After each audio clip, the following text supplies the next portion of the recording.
do that a little bit. So think about if anyone has anything you want to talk about right now and or in the next sessions as we go through the end of the course in general. Second, we're dealing with individual cities as examples of more general themes. And the case of Lawrence, Kansas last time was a good one. In like New Haven, like Chicago, of course, where and how we can learn for China, for France, for anywhere else, some lessons from these individual locations. Could we take a minute Sure. to just clarify the expectations? I've had a lot of emails recently about, do I need to do the paper, or, you know, so would you mind explaining that really quickly? The syllabus says everything. You can take the course with the exams only. If you're concerned about mom's concern about your grade, you can give us a memo which says, I'd like to have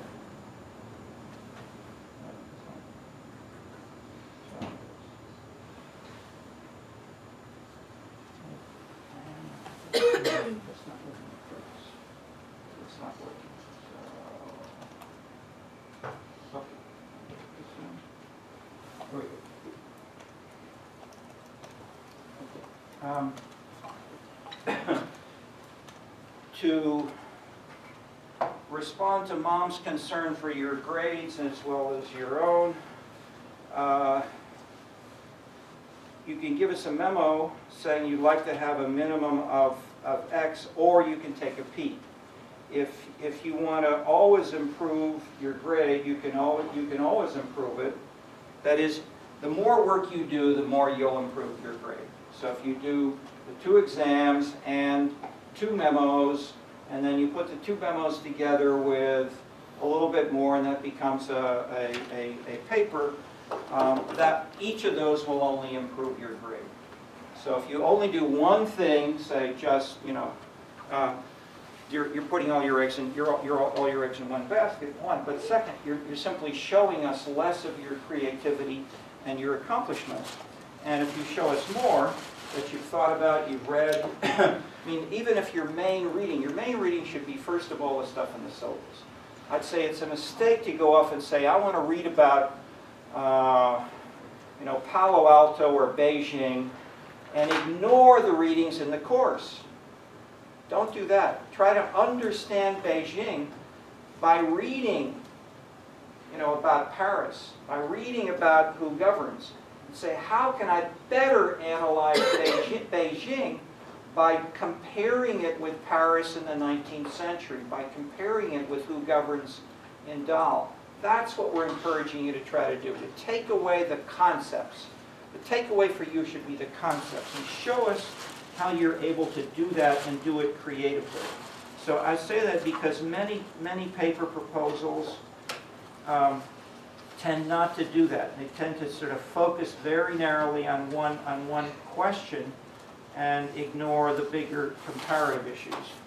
So, so what I've tried to do in presentations and in discussion here is to say, you know, how is Beijing of international interest, and how can we understand Beijing better by showing how it's similar to France, and how the French developed post-industrial consumer policies, which is what, I mean, this is the biggest economic policy question for China today. How to do that, and France, as analyzed by Benjamin, has some very useful examples as we see elsewhere. Okay, so I mean that's the intellectual answer behind the narrow question. Are there any specifics that any of you or Sophie has gotten? Is there any difference in expectations for undergraduates versus graduate students and others? The 2 exams are normally required for all undergraduates, period. But anybody can do, that is, but we also strongly encourage the graduate students to take the exam. So I'd say it's easier for the grad students to say, oh, I don't have to take the exam, so I'm just going to write a paper on Beijing. If you do that and don't read anything and don't use what we've discussed here, you're wasting your time. You shouldn't come here at all. That is, if you're here, if you're thinking about what I'm saying, and what I'm saying relates to the readings, we're trying to give you tools that you can take beyond this course. The goal for me is not to have you just pass the exam. The goal for me is to give you tools that you can use for decades. And I get emails, I get letters of visits of people coming back 20, 30 years later who say, you know, I'm still using those things. I mean, we had a meeting 2 days ago. 40 years ago, people are still talking about things they learned in a course with me. I was amazed. Okay. Any follow-ups on any of that? Yes. Do you know the date of the final exam? I don't know. Just a little clearer. The date of the final exam? No, I don't. Yeah, it's on the registrar. It says it's on December 6th, which is a Wednesday, from 4 to 6 p.m. Okay, so we have a conflict between the syllabus, which says the 10th week, and the registrar. So we've handled that. We've sometimes shifted on that. Does anybody have a strong feeling that we should stick with the registrar's date, or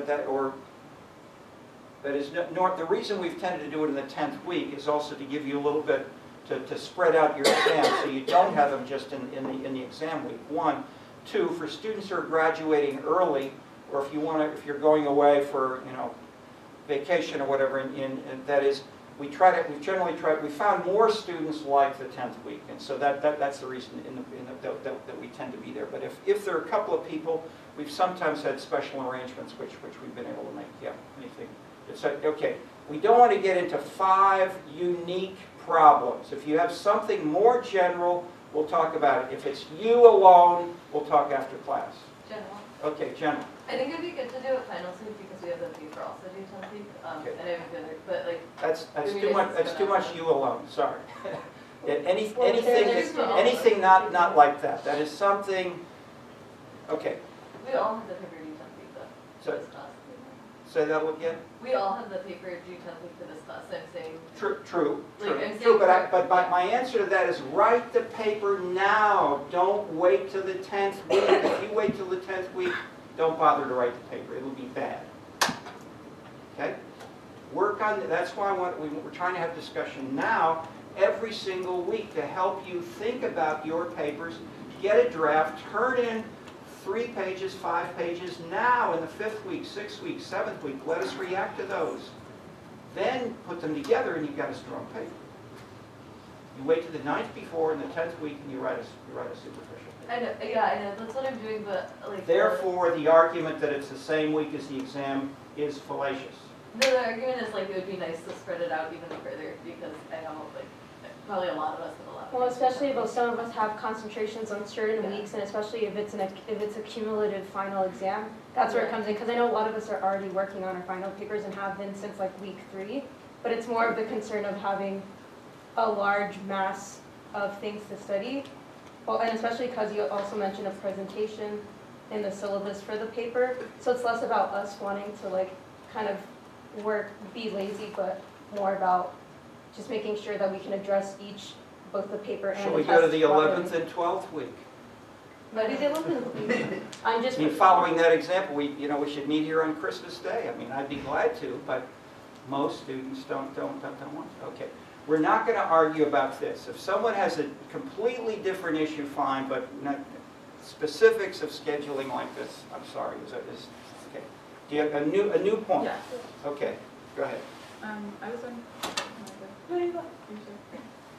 just wondering if we're like writing on a topic that's kind of like local. Do you expect us to like go and do an interview or have like more hands-on data, or is it okay? No. Okay. It's fine to have no local interviews. I would say, I'm glad you asked that. I would say it's worse to do 3 bad non-representative interviews than it is to recognize that you can't do a serious representative set of interviews, therefore use better data from other sources. And critically evaluate the press, previous research, information from the census, other things like that, and that's great. But just so you know, I talked to 5 people and they told me this is, okay. So, well, Monday of 10th week, everyone who wrote a paper will do their presentation, and then Wednesday of 10th week, we'll be reviewing for the... I'm just confused about the timing since we have to do presentations, and you said we're also going to... Yeah, is there anything that is unclear in the syllabus? Yes. What's When are unclear? the presentations, when will we be presenting on the papers? Starting today. And that is, each session, we're going to give you the opportunity, it's not required, we're inviting you to present a little bit. It's not as if it's final. These papers, ideas are always evolving. We want to help you. We recognize this.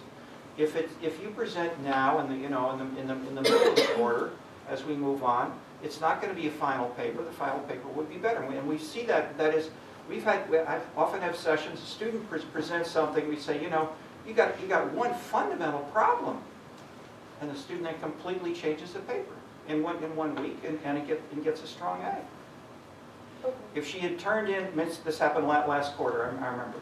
It's a Chinese student. I mean, she completely misunderstood something. She completely redid it in 1 week, and it was a brilliant paper. But the week before, it was a disaster. So give us some, use the sessions now for memos, feedback, discussion, and talk to it. For instance, we had the discussion with.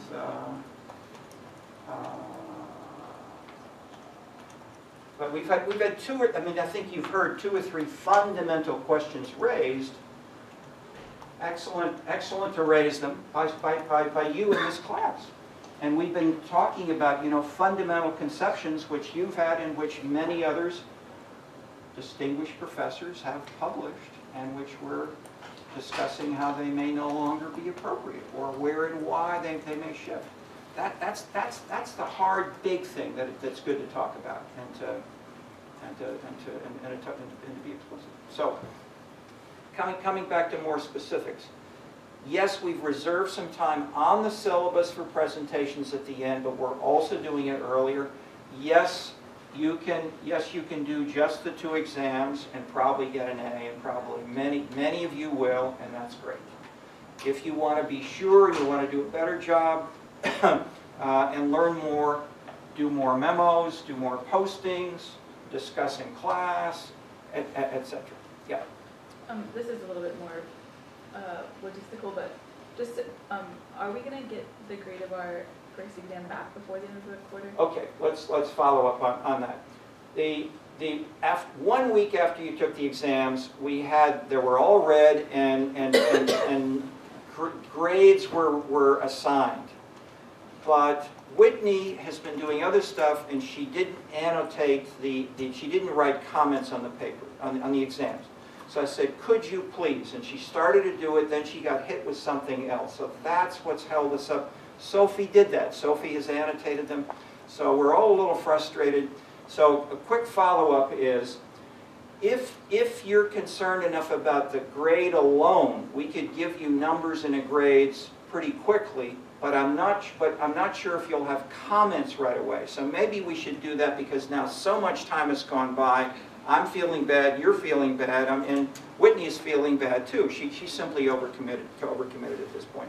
But because Sophie's been doing all the work and been here, Whitney's been doing more of the exam. So what was it, 1/3, 2/3, or so?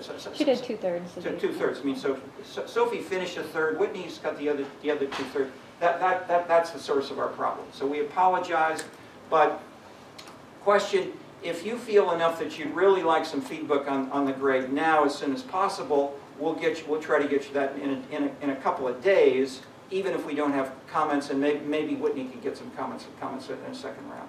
So who would like a grade no matter what as soon as possible? Okay, let's tell that to Whitney, and let's Sophie and I and Whitney will work on getting something. Okay.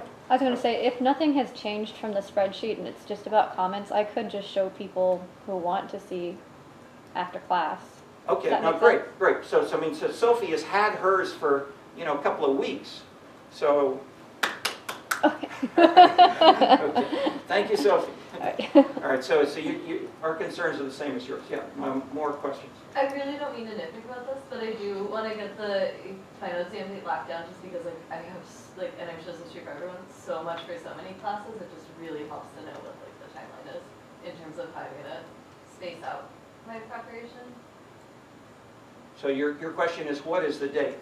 Yeah, can we, Okay. like, is it possible to settle that today? Yeah, I mean, I would say the 10th week, as it says in the syllabus, unless we have something which is broadly shared, such as, you know, there's a, you know, a massive project which affects half of you in the class.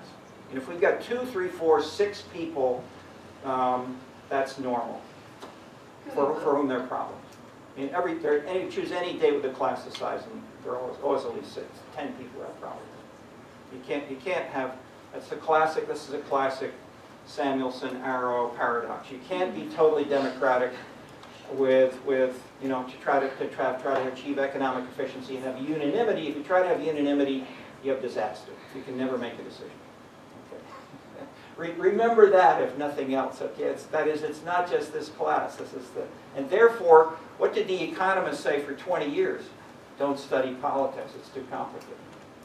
So then Buchanan and others came back, and now they've taken over political science. So the whole political science, and a lot of you are in public policy, and you're dealing with a lot of economic issues which came in. Yeah.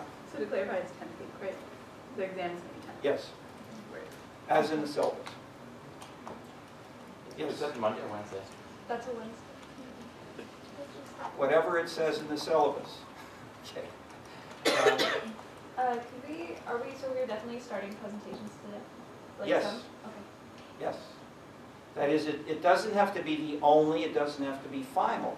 But I would say, we've had a couple of classroom discussions already of 3 or 4 paper ideas. They've transformed the focus of the papers. So, yes. So as part of the presentation. You're Hannah, right? Yeah. Okay, Hannah, go ahead. As part of the presentation, can we get feedback on like? Absolutely. No, that's the whole idea, to help you. Okay, so would you like to say a few things today? I would love to, yes. Wonderful, okay. Why don't you lead off? Or sorry, anything else more general anybody wants to raise before we listen to Hannah? Yeah, I changed my mind because I know a couple of you wanted to talk right after class. So if you want your grade, how about you email me and Yeah. I'll just email you right back. Not grades, please. Comments, because Comments. you and I and Whitney need to agree on the standards before we give out grades. Okay, understood. Okay. So if I graded your exam, I'll send you comments tonight. Great. Hannah. Okay, so my paper so far is 2-pronged, and I think that it's that I wanted some feedback on and which direction we think is the most productive. So what I would like to do is apply a lot of the theories that we've been doing to the research that I've been doing on Japan more generally, because it has a very interesting political culture that I do think has been changing. So the idea of new political culture and the shifting of the morality infused in political ideology, I think is relevant and important to talk about. So for one of those reasons is actually the role of violence in political discourse and how the lines around the legitimacy of violence have changed over time, and that can be seen in the history of violent demonstration in Japan. Nowadays, there are demonstrations quite frequently, but they're all state sanctioned, they're incredibly civil, you know, the police are there, but there's no interaction, and there's, you know, people come out, hold signs, and go home, and it's a very orderly process. But in the 1960s, which is the most recent, I think there was a massive uprising of students that resulted in the death of a Tokyo University student, violent clashes with the police, and lasted the whole decade, until 1970. And so, and then before that, in the 1920s, there had been massive leftist uprisings, again, very, very violent, and then even as, you know, early as the Tokugawa era. So this used to have a role in the political world and expectations of Japan, and now it doesn't anymore. I'm interested in why that transition has happened. And I think that some of the theories that we've talked about new political culture can help, elucidate why that change happened. The second prong, however, that I also think is interesting and semi-related is the idea of how solidarity is built in, and this is what is touched on in Kento Karaoke, and I think it's very interesting, the idea that Japan is, to some degree, a workplace society, and that work environment is what builds relationships and ultimately shapes political engagement. But political engagement is still very low, generally. So even if there is these, some mechanisms of solidarity, it doesn't always translate into political action or activity. And there's been some theories about how gender plays into it and what the gendered expectations of the family life dissuade men from going into politics and from participating in politics. But there's also a lot more to it than that, and I think part of it might be that the workplace is not explicitly political in the way in the United States. What civic groups do is they build solidarity that leads to political engagement, but civic groups are explicitly, political or have an agenda that is, set out that's beyond just daily living. And so I'm thinking that maybe because the workplace is not explicitly political, maybe that's the solidarity that's built doesn't translate or doesn't turn over in the way that it does in the United States or in the Western world. So those are two kind of questions that I wanted to look at, but I'm not really sure which one is the most relevant or most achievable. So you're thinking them as alternatives, or you want to try to do them both in one paper? I think that doing them both in one paper might detract from the coherence of that one paper, just because I think that they are two kind of complicated things on each other. Okay, no, that's fine.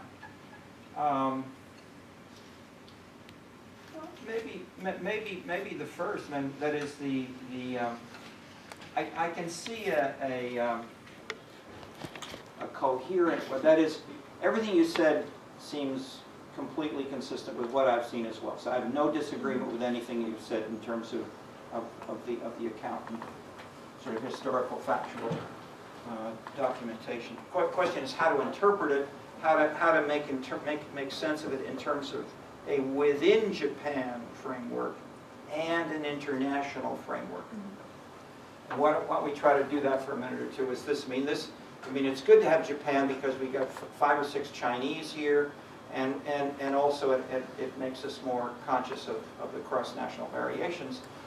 1, 2, 3. Internationally, we have a shift where there are a number of parallels with the rise of things like the Occupy movement, street demonstrations after 68, 89, and more recently, Hong Kong, Kiev, Cairo, and so forth, and say more recently, say the rallies and the violence that was much commented on in the 2016 presidential election in the U.S. Trump rallies especially were criticized as having violence. Okay, so where and how, in a sense, the culture of violence and where and how this has changed internationally is an excellent topic. I'd say 2 valuable general background things, not very much, because we're not encouraging you, any of you, so here, I'm answering in ways that I'm trying to respond 2/3 to all of you, 1/3 just to Hannah. That is, we're not just talking about her narrowly, we're talking about how this is important for the whole course. Okay, so one specific point for, say, for Japan, to add a little more cultural sensitivity, I'd say take a look at Shmuel Eisenstadt. Has a book on, it's called something like Culture in Japan, and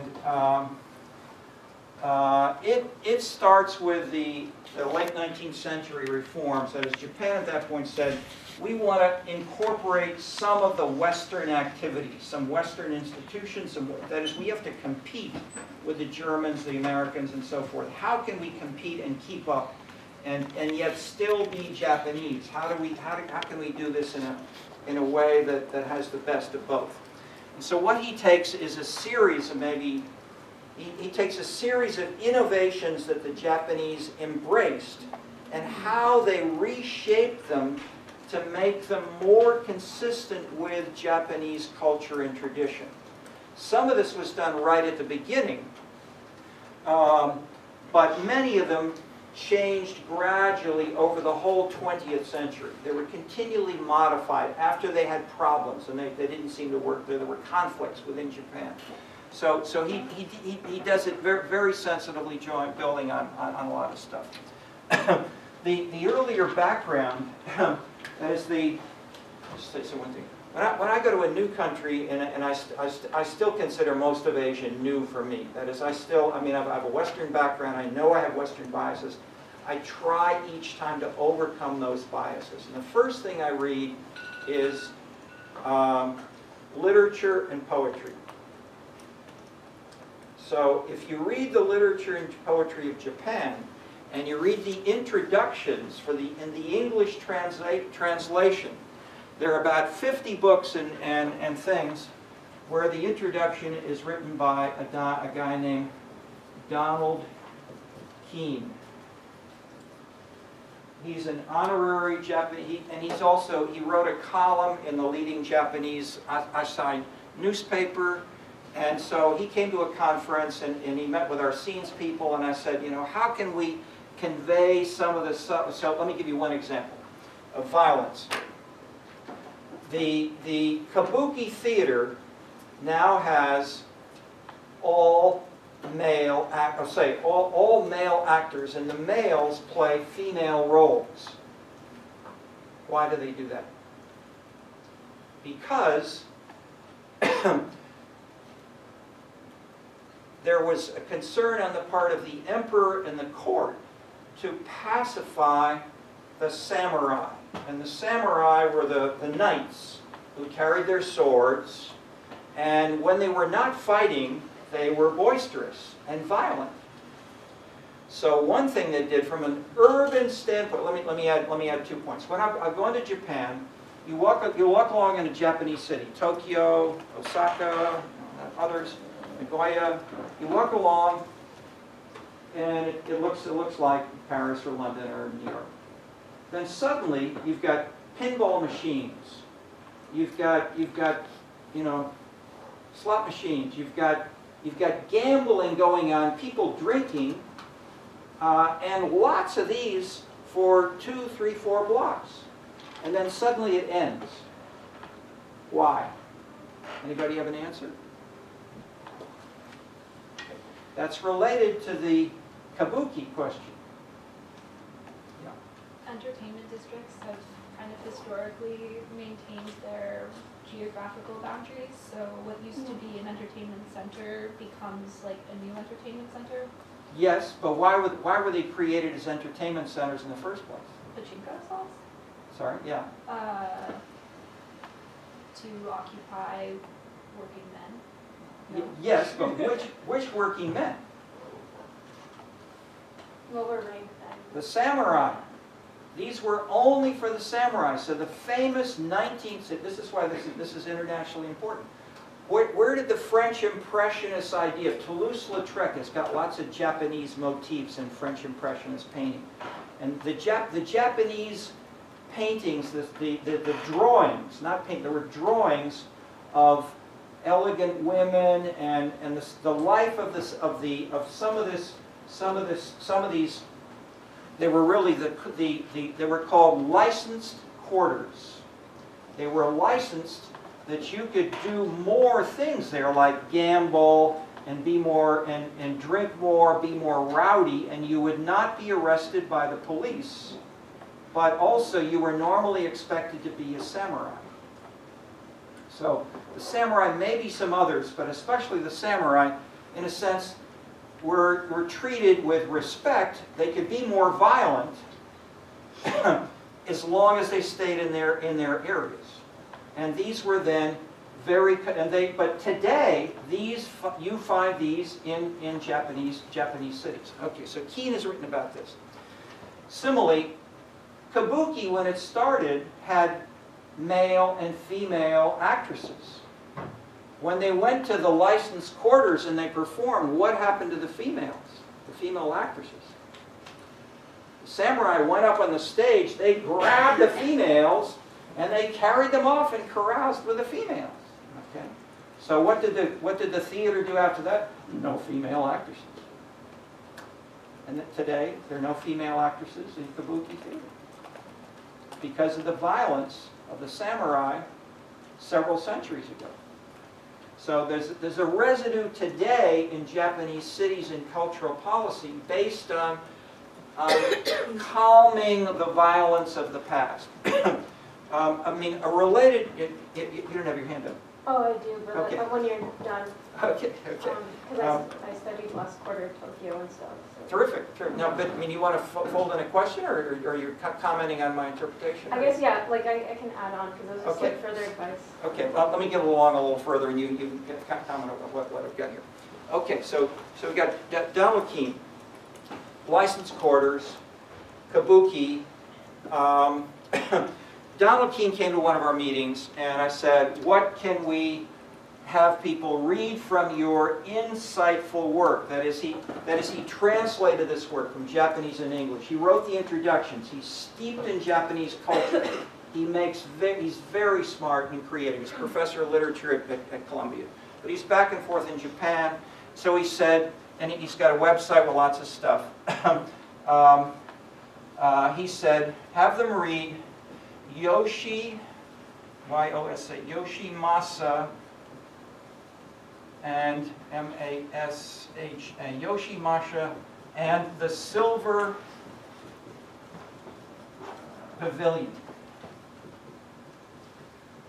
Okay, this is how the main elements of Japanese culture today were created. They were by this one military leader who was raised as a young boy by the Buddhist monks, and he decided he was not interested in the military. He was not interested in politics. He was interested in creating beautiful pebble stone gardens, creating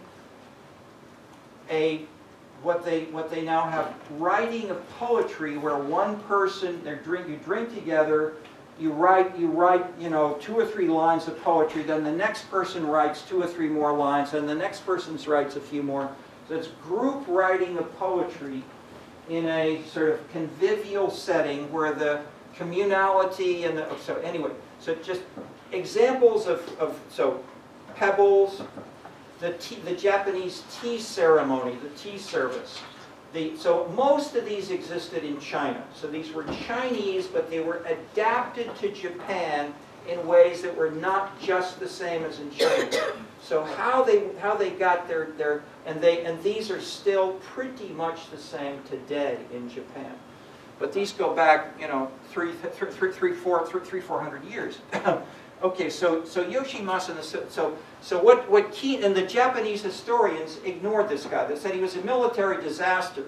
There were civil wars going on. There were dead people filling up the rivers, and nobody bothered to clean them up. It was a mess. But and the Japanese didn't pay attention until Keen put this together and said, he created, so in that sense he's like Francis I in France, in creating major foundations of culture at the present time. Okay, so I'd say look at these as background, but coming up to present with sort of the violence theme. Pacifying the samurai was a major theme. So I talked about the licensed quarters. I talked about the idea of having the whole economy structured not around little individual corporations, but what they call holding companies like Mitsubishi, Toyota, etc. Those big holding companies, diversified hierarchical holding companies, were somewhat, I won't say totally unique, but they were very different from what you had in the U.S. or Germany or France. And they had samurai involved with them, and some of the I won't try to go. I'd say look at Eisenstadt for the analysis of the holding companies. But the point is, you have an effort that is dealing with it. Even one more example before that.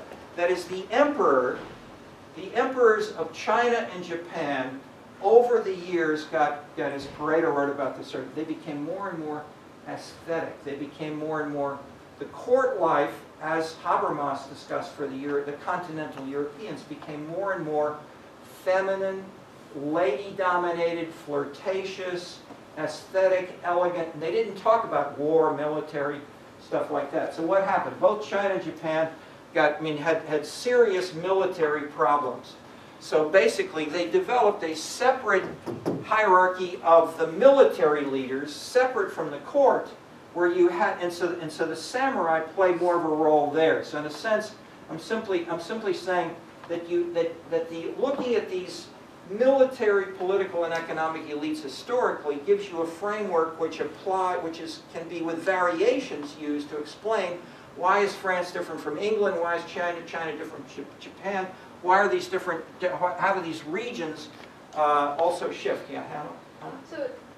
So just to clarify what you're saying, so during the period of the shogunate, right, you have a military government and an only nominal imperial government, and then the Meiji Restoration sought to completely overturn that, but at this, very soon after you see the rise of Japanese militarism and nationalism, again, not only with the emperor at its head, but there's also a lot of debate as to how much is the emperor really involved in the military structure. So is it that, the emperor was technically reinstated, but that the military maintained power after the Meiji Restoration as well? Yeah. That is, as I think what I'm hoping you're hearing is, I'm not an historian. I'm not trying to give you names and dates and places and so forth. I'm trying to look at the bigger concepts and processes and how they're analogous in China, analogous in France, and analogous in Japan. That's what I'm trying to play up, and looking for sources you can draw on and try to look for that in your own interpretation of the facts. The facts which you laid out are fine.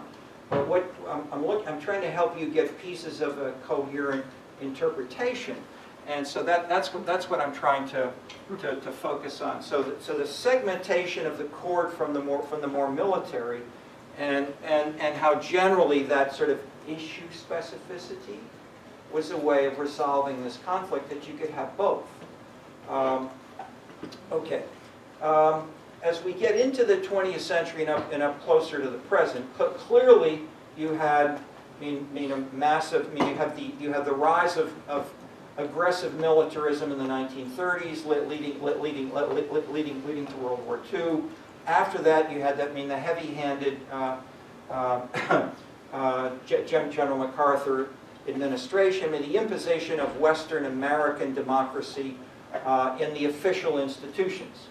But then remember the example I gave you when I gave a lecture at the Japanese Political Science Association. This must have been, only 10 or 20 years ago, 15, something of that sort. In which case, unanimously they said we have no tradition of democracy in Japan. So despite MacArthur, despite their formal institutions, despite what the media said, despite what the courts are ruling, the culture still has a strong hierarchical background. And it goes back to the samurai, it goes back to pre-Meiji institutions. Feudal-like institutions are analogous to the race divide in the U.S., to the feudal divisions in Europe. So in that sense, we've got layers of culture. One way, and it's a good general point, we can talk about cituses. Cituses are sort of like issue specificity, as we discussed it from Dahl. But if we have, say, the economy, the political system, we have sort of cultural activities, we can then draw these, say, for China, Japan, France, U.S. The relative size and the relative importance of them can shift, and they carry over for a long time. So we could try to measure these, say, with a percent of the labor force working in these. So we can have, say, I don't want to go into too much detail. Simply as saying we can use the concept of the situs as saying how much has the agricultural model continued in Japan. And the quick point is the LDP, the Liberal Democratic Party in Japan, carries on a basically feudal agricultural patron-client model of power and exchange. Based on, and it's worked that way for centuries with agricultural workers at the bottom and the party people at the top, and then the emperor up there. No democracy, basically. But similarly, as I said, one peasant could give a petition, and this happened again and again and again. You could say, and the peasants knew they were right. They did the petition. They tried to get the policy changed. The emperor got the petition. He changed the policy. They implemented it, but they killed the messenger because it's not, you may not challenge the emperor. So in that sense, there was no democracy as a process, even if the policy implemented the right thing in a democratic way. And you find the same thing in China, in variations. That is, you have elements of this in China, don't challenge the state. But at the same time, you've got lots of people working on social media in China today. Thousands of Chinese are civil servants. They're trying to make the service delivery, which you're working on, better. And this, in a sense, using professionals, using social media, using high tech, Chinese, Koreans, they're way ahead of the Westerners in many respects. But they don't use the Western idea, let's talk in a, and that's in a sense your second paper topic. They don't have the Tocquevillian citizen participation kind of model ingrained in them the way that especially American kids do. Question? Yeah. When you were talking a lot about trying to really compare between, say, like France and Paris in particular versus some of these other places, and I don't know much about the election that recently happened in Japan, but I do remember reading something about how the opposition kind of fell apart essentially near the election starting. And I was wondering if maybe you had more information. Maybe that might be a good comparison between like the election where Macron, like that movement kind of rose up, whereas the one in Japan seemed to not have been as successful. Maybe there's some way to draw a good comparison out of that and really get at some of the concepts of civic participation with civic organizations. I mean, the quick, Hannah?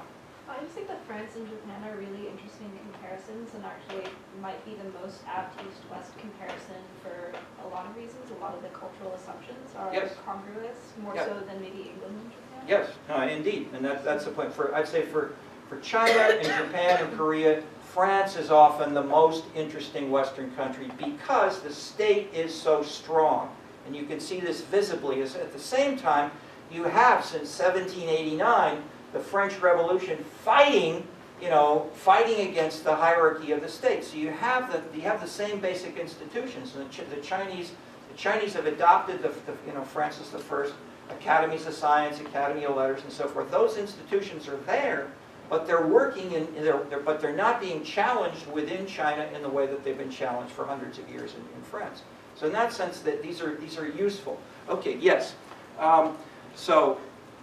Flashing forward up toward the present, nevertheless, we have globally, social media, the internet, we have a continual sort of pressure toward egalitarianism, individualism, transparency, not the traditional clientelism, and fighting corruption. So there are thousands of commissions, people, and so forth, fighting corruption in China right now, and the same thing in Japan. The media have been doing this for years. But just to give you one example, we have a lead collaborator, Yoshiaki Kobayashi. He's been publishing books and newspaper. He writes for the press. He does television commentaries on the elections in Japan. And he's been saying for years, interpreting each election one after the other. Why does the LDP get support? Why do they spend? They spend massive amounts of money in the campaigns. They're openly clientelist. They're giving away, and so he'll for instance, a member of the Diet will go to a mayor will go to a local school people and said, we'd like to build you a new school, we'd like to put in a skating rink and some tennis courts and a basketball court and so forth. And the mayor said, we've never had any of that before. Isn't this going to be expensive? Can we pay for that? I'll take care of it, Diet guys. Okay, so they borrow, so the local government does not pay. The Diet takes care of it by borrowing money. That international debt has been growing for decades. And a massive amount, this is the background, that is the experts like Kobayashi and others are saying, this is the background of the Japanese economic fundamental problem, that they're paying so much debt because of the clientelistic support of these kinds of policies that the economy has been in basic, maybe recession or slow no growth for a couple of decades. Okay, so it grew so much, this grew out of the feudal practice of trying to calm the samurai, the local government, and to win votes in a classic clientelist manner. Okay, so add one or two little pieces. Interactions with the West. In the 60s, you had Paris, Colombia, these strikes, demonstrations, and violence. Okay, the Japanese had traditions of violence, old traditions of violence, but they also had contact with the West. And so in those years that you rightly signaled, there was a lot of violence in Japan. When you'd fly to the airport in Tokyo, every single person would get out of the bus at a checkpoint. Not at the airport, because that was too dangerous. They'd blow up the airport. Not in Tokyo, because they'd blow up Tokyo, so you'd stop in the middle of nowhere. Everybody would get out of the bus. Every single suitcase would be taken out. Every single suitcase would be inspected very carefully for bombs or explosions. So that is, there was far more sensitive checking and a sense of terrorism in Japan in those years than there was anywhere in the West today. Okay. And it was realistic, because there were active, call them terrorist, extreme violence groups. But the point was, and I've had several students did PhDs and MAs on these. What's happening in Japan? Why is this so? And the bottom line was that these were tiny. They did not have a general support base with the citizens or with most students. That most students were much more close to their families, much not challenging the establishment. And there are a few like this in China. That is, you have some very extreme social media people who do wild things, and so these then create, and sometimes they get picked up in the New York Times, and then they get created an international scandal. But the point is, they're tiny. That the mainstream, as we discussed in Ken Tokyo Karaoke, is that there's much more integration and much more general consensus. But at the same time, it's changing. Okay, so in terms of violence, I'm pointing to the small numbers of people, in a sense, because, I'd submit it's a simple idea, but if this fits with the core proposition in the book, The New Political Culture. That is, the three propositions. The core general proposition is, the greater the hierarchy, think France, think the Chinese state, the greater the hierarchy, the greater the reaction against the hierarchy. So if you're challenging the big Japanese state, or the Chinese state, or the French state, you don't have little small variations. You're challenging authority in general.